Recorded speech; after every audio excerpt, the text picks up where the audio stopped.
మన day to day లైఫ్లో ఒక రకమైన ఆర్థిక ఒత్తిడి, ఎకనామిక్ ప్రెషర్ని ఎదుర్కొంటున్నాం.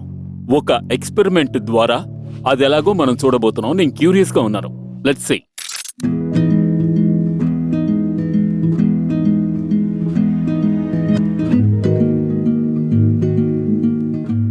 ఇప్పుడు నేను మిమ్మల్ని కొన్ని ప్రశ్నలు అడుగుతాను. ఆ ప్రశ్నలకు మీ ఇద్దరిలో ఎవరో ఒకరు ఎస్ చెప్పినా కూడా మీరు ట్రెడ్మిల్లో 1 కిలోమీటర్ స్పీడ్ని ఇంక్రీజ్ చేయాలి. ఆ కాఫీ మగ్ తీసుకుని మీ వైఫ్కి చియర్స్ చెప్పి అందులోంచి ఒక సిప్ తాగాలి. స్నాక్ బౌల్లోంచి ఒక ఫుల్ స్పూన్ తీసుకుని మీ పాపకు తినిపించాలి. Are you ready? Let's start.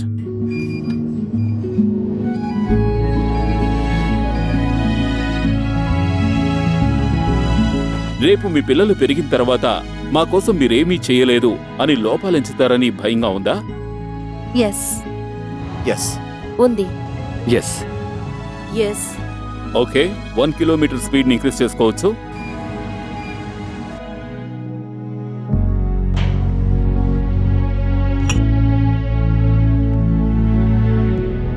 మనం మన పేరెంట్స్ని అడుగుంటాము మా కోసం ఏం చేర్చి పెట్టారని. ఖచ్చితంగా అడిగే ఉంటాం. మన పిల్లలు మనల్ని రేపు ఆ ప్రశ్న అడగకూడదన్న భయం మనలో ఉంటుంది. జాగ్రత్తగా ఉండాలి. ఒక మంచి ఎడ్యుకేషన్, ఒక మంచి ప్లాట్ఫామ్ ఇచ్చామంటే వాళ్ళు లైఫ్ రన్ చేయడానికి ఈజీగా ఉంటుంది. అది కాదని చెప్పడానికి I have to take some ఒక బుద్ధిగానో లేదా మహాజ్ఞానిగానో అవ్వాలి. ఒక నార్మల్ హ్యూమన్ బీయింగ్ గా ఉన్నప్పుడు పిల్లలు ఖచ్చితంగా అడుగుతారు. దానికి మనం సిద్ధంగా ఉండాలి. అందుకని కుటుంబానికి ఒక శాశ్వత సంరక్షణ అంటే సొంతిల్లు ఉండడమే అని నమ్ముతున్నారా? అందుకని ఎంత కష్టపడైనా సరే ఒక సొంత ఇంటిని కొనాలి అని పట్టుదలతో ఉన్నారా? Yes.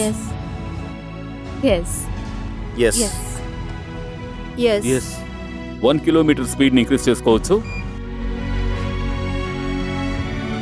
ఇల్లు కొనుక్కుందామంటే నేను వద్దన్నాను. ఎందుకంటే సిటీలో ఇల్లు కొనుక్కుంటే ప్రిన్సిపల్ అమౌంట్ కన్నా ఇంట్రెస్ట్ అమౌంటే ఎక్కువ కట్టాల్సి ఉంటుంది.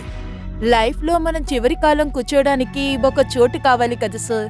మన పిల్లలు ఒక ఉన్నతమైన స్కూల్లో చదివి గొప్పవాళ్లు కావడం కోసం స్థాయికి మించి ఖర్చు పెట్టడానికి సిద్ధంగా ఉన్నారా? నో. ఓకే, 1 కిలోమీటర్ స్పీడ్ని ఇంక్రీజ్ చేసుకోవచ్చు.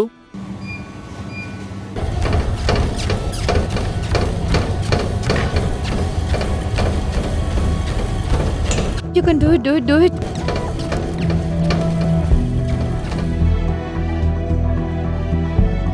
ప్రతిరోజు వేగంగా పరిగెట్టడం వల్ల మనకంటూ మనం ఏమీ చేసుకోలేకపోతున్నాం. కరెక్ట్ టైంకి తినలేకపోతున్నాం కూడా.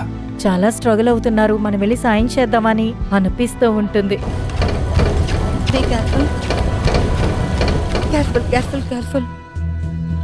సొసైటీలో జీవిస్తున్నాం. సొసైటీ కోసం జీవించట్లేదుగా. సొసైటీలో అందరూ బ్రతికినట్టే నా కూతురు బ్రతకాలనుకుంటున్నా. నేను కష్టపడ్డా పర్వాలేదు. నా కూతురు బాగుండాలని నేను అనుకుంటున్నా. నువ్వేమో నేను బాగుండాలనుకుంటున్నావు. నాకు నా కూతురే ముఖ్యం. నాకు మీరే కదా ముఖ్యం.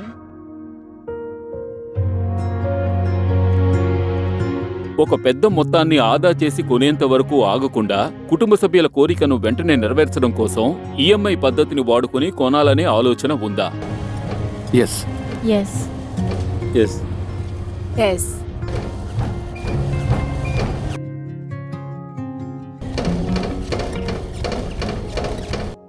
ఫస్ట్ చేసినప్పుడు కాస్త స్మూత్గా చేశాను, కానీ రెండోసారి మూడోసారి నా రన్నింగ్ స్పీడ్ పెరిగినప్పుడు అందువల్ల నన్ను కంట్రోల్ చేసుకోలేకపోయాను. తడబాటు కాస్త ఎక్కువైంది.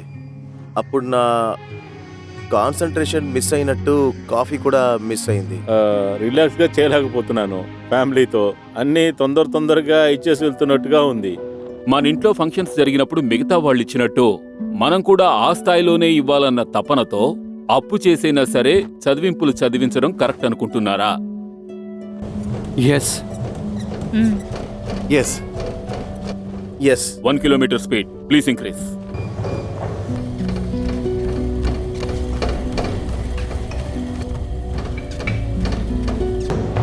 పడిపోతారేమో.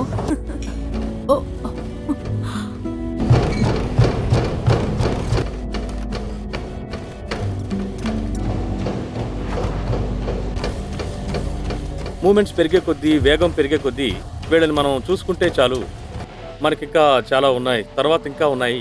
సో మనం జస్ట్ వీళ్ళకి తినిపించడం తప్ప వీళ్ళు తిన్నారా లేదా అనేది గమనించే టైం మనకు లేదు. మీరు కొన్ని విషయాలు అడుగుతున్నప్పుడు కొంచెం ఎక్కువగానే చేయాలనుకుంటున్నాను. కాఫీ చేసైనా సరే, పాపకి తినిపించడం అయినా సరే కొంచెం కష్టంగానే ఉంది. మీ కుటుంబ సభ్యుల భవిష్యత్తు కోసం, వాళ్ళు సంతోషంగా ఉండడం కోసం విదేశాలకు వెళ్లి పనిచేయడానికి సిద్ధంగా ఉన్నారా? ఎస్. ఎస్. ఎస్. నో.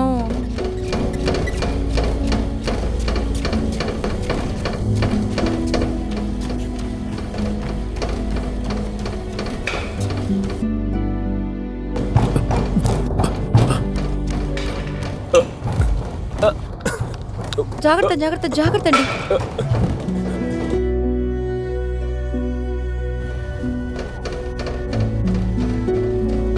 ఆను. నా కుటుంబం కోసం పరిగెట్టడం నాకు సంతోషమే. పాప కోసం అంటే ఇంకా సంతోషం. నేను ఇస్తున్నాను, పుచ్చుకోండి అన్నట్టు అనిపించింది. అందులో నాకొక కమ్యూనికేషన్ లేదు, లవ్ కనిపించలేదు. మీ క్వశ్చన్స్ అయిపోయాయి. స్టాప్.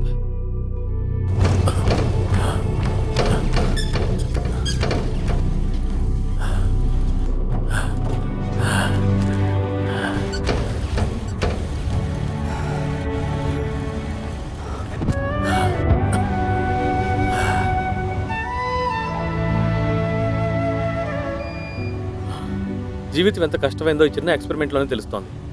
చాలా వ్యత్యాసం ఉంది. మొదటి ప్రశ్నకి ఎస్ అని చెప్పాను, స్మూత్గా అనిపించింది. ఆ తర్వాత మెల్లమెల్లగా ఇంక్రీజ్ అయినప్పుడు నేను శ్వాస తీసుకోవడం మొదలుపెట్టాను. బాధ్యతలు పెరిగే కొద్దీ భార్యతో కానీ అలాగే పిల్లలతో కానీ టైం స్పెండ్ చేయలేకపోతున్నాను. మా పాప తలుపు కొడుతుంది కాల్స్ ఉన్నప్పుడు. అమ్మ నేను ముఖ్యమా ఉద్యోగం ముఖ్యమా అని అడుగుతుంది. వేగంగా పరిగెడుతున్నాం, మన జీవితంలో కంట్రోల్ అన్నదే లేకుండా పోతున్నట్టు అనిపిస్తోంది. కాస్త భయం వేసింది, ఎక్కడ కాఫీ కింద పడిపోతాయో, పగిలిపోతుందో ఆ గ్లాస్ అని. అలాంటి భయమే మన లైఫ్ లో కూడా ఉంటుంది అనిపించింది. టైం స్పెండ్ చేయరు, మాతో టైం స్పెండ్ చేయాలని కోరుకుంటున్నాం. లైక్ జాలీగా మాట్లాడి మాతో కలిసి ఉంటే ఇంకా కొంచెం బెటర్గా ఉంటుంది అనిపిస్తుంది. ఇప్పుడు నార్మల్ గా రోజు వెళ్లే ఉద్యోగం నుంచి వచ్చే డబ్బులతో కొనిచ్చే టాయ్స్ నాకు చాలు.